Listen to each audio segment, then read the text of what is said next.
بسم الله الرحمن الرحيم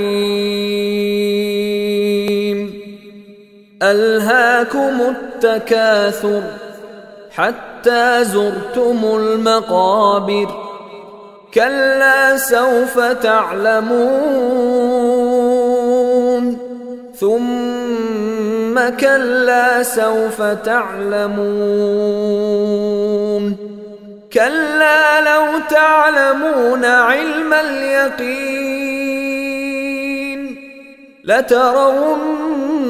الجحيم ثم لترونها عين اليقين ثم لتسألن يومئذ عن النعيم